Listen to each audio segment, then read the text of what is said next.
Hello everyone, welcome to commerce lectures. हम नेहा। आज करेंगे हम class 11 microeconomics and topic है आज का हमारा reasons for law of supply. यानी जो लॉ ऑफ सप्लाई है जो कि ऐसा कहता है कि भाई जैसे जैसे प्राइस बढ़ेगा तो सप्लाई बढ़ेगी और जैसे जैसे प्राइस घटेगा तो सप्लाई भी घटेगी। तो ऐसा क्यों है, उसका मेन रीज़न क्या है पीछे, ये हम लॉजिक पढ़ने वाले हैं आज।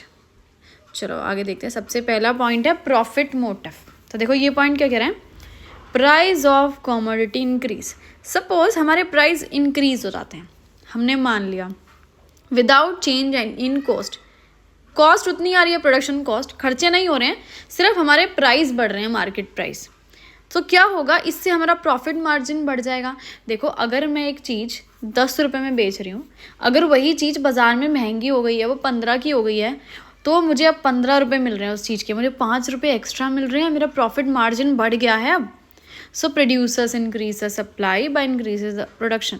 सो प्रोड्यूसर क्या करेंगे, अब सप्लाई बढ़ा देंगे, प्रोडक्शन बढ़ा देंगे। क्यों भाई, ऐसा क्यों बढ़ा रहे हैं? क्योंकि उन्हें दिख रहा है कि अब इस प्रोडक्ट को हम बेचेंगे तो हमें 5 रुपये एक्स्ट्रा मिलेंगे, हमारी कमाई अब ज़्यादा हो जाएगी। खर्चे नहीं बढ़ रहे हैं, सिर्फ कमाई ज़्यादा बढ़ रही है, उनका फ़ायदा है इस चीज़ में, है ना।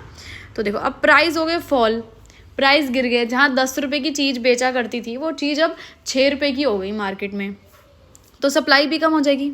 रीज़न क्या है, लो प्रॉफिट मार्जिन। भाई देखो पहले 10 रुपये की चीज़ बिका करती थी, ठीक है, अब वो चीज़ 6 रुपये की बिक रही है मार्केट में, 4 रुपये का घाटा हो गया मेरे को। मतलब अगर मैं 1000 प्रोडक्ट भी बेच रही हूँ एक महीने में तो कितना ज़्यादा घाटा हो गया, देख लो, है ना। तो प्राइस कम होने से इसलिए सप्लाई डिक्रीज हो जाती है, क्योंकि प्रोड्यूसर्स को घाटा होना शुरू हो जाता है, क्योंकि जहाँ पहले इतना अच्छा उनको प्रॉफिट मार्जिन आ रहा था वो प्रॉफिट उनका नहीं रहता है, बहुत कम हो जाता है। Next cheese is change in number of firms. अब फर्म्स, नंबर ऑफ फर्म्स का मतलब है फर्म्स का बढ़ना या फर्म्स का घटना। अगर कुछ ऐसा हो रहा है, सपोज राइज इन प्राइस, दोबारा मान लेते हैं कि भाई मार्केट प्राइस बढ़ गया, 10 रुपये की चीज़ थी वो 15 रुपये में बिक रही है अब, मार्केट प्राइस क्योंकि बढ़ चुका है। सो क्या होगा, new producers will enter the market to earn higher profits. नए नए प्रोड्यूसर्स आएंगे मार्केट में, नए नए लोग आएंगे, बिजनेस स्टार्ट करेंगे, बोलेंगे अरे हम भी प्रॉफिट कमाएंगे, हम भी प्रॉफिट कमाएंगे, ज़्यादा प्रॉफिट कमाएंगे, मोटा पैसा कमाएंगे। तो नंबर ऑफ फर्म्स बढ़ जाएंगी, क्योंकि नए लोग जब आएंगे, बिजनेस स्टार्ट करेंगे तो फर्म्स बढ़ जाएगी। फर्म्स बढ़ गई तो क्या होगा, प्रोडक्शन बढ़ गई। प्रोडक्शन बढ़ने का मतलब क्या है, मार्केट सप्लाई बढ़ गई। आया ना रिलेशन समझ। इसका उल्टा पढ़ते हैं, प्राइस गिर गए। भाई 10 की चीज़ थी, पहले बिका करती थी, अब वो 6 रुपये में बिकने लगी, एकदम से प्राइस पता नहीं कैसे टूट गए उसके। Firms which do not earn profit at low price stops production और रिड्यूस इट। अब भाई ऐसी फर्म्स भी होंगी जो प्रॉफिट नहीं कमा रही होंगी, उनको घाटा होना शुरू हो जाएगा प्राइस के गिरने से, प्राइस कम होने से, तो प्रोडक्शन रोक देंगी या उसको कम कर देगी। कम देखो रोकेंगी तो वो जो बिल्कुल लॉस में जा रही हैं वो बिजनेस ही बंद करके चली जाएंगी, और बिजनेस का जो प्रोडक्शन है वो कम कौन सी फर्म्स करेंगे, जो कम प्रॉफिट कमा पा रही हैं, ये सोच कर के यार प्रॉफिट तो आ ही नहीं रहा, क्यों इतना जो खर्चा किया जाए, है ना। थोड़े प्रोडक्शन रोक देते हैं कुछ समय तक, जब तक प्राइस जो है अपने वापस उसी कंडीशन में नहीं आते। फिर क्या होगा, नंबर ऑफ फर्म्स डिक्रीज हो जाएगी, क्योंकि भाई मार्केट छोड़ के चली गई है फर्म्स, उनको घाटा होने लग गया, फर्म्स कम हो गई हैं। तो कम फर्म होने का मतलब है कि कम प्रोडक्शन हो रही है। अब जहाँ 100 फर्म्स थी, 30 फर्म छोड़ के चली गई, 70 फर्म्स रह गई, तो प्रोडक्शन भी कम होएगी, क्योंकि अब सिर्फ 70 लोग प्रोडक्शन कर रहे हैं, तो मार्केट सप्लाई भी कम हो जाएगी, है ना।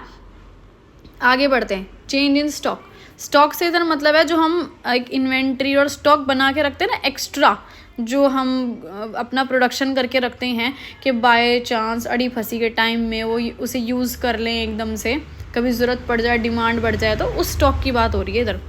सपोज फिर से देखते हैं, भाई प्राइस बढ़ गए, seller supply more goods from their stock to earn profit. अब सेलर्स क्या करेंगे, भाई रेट बढ़ गए, 10 की चीज़ अब 15 की हो गई है, ज़्यादा सप्लाई कर दो, जितना भी माल है स्टॉक से, वेयर हाउसेज में, गोडाउंस में, सारा स्टॉक निकाल दो, अब हाई प्रॉफिट कमाएंगे, मोटा पैसा कमाएंगे।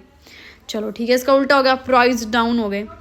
Producers do not release big quantities from their stocks. अब प्रोड्यूसर्स क्या करेंगे, बड़ी बड़ी क्वांटिटी में नहीं निकालेंगे अपना स्टॉक, अपना जो स्टॉक है, जो माल है बना के रखा हुआ है गोडाउन में, वेयर हाउस में, उसको वहीं पड़े रहने देंगे, ज़्यादा नहीं निकालेंगे, बेचेंगे नहीं, क्योंकि 10 की चीज़ अब 6 में बिक रही है।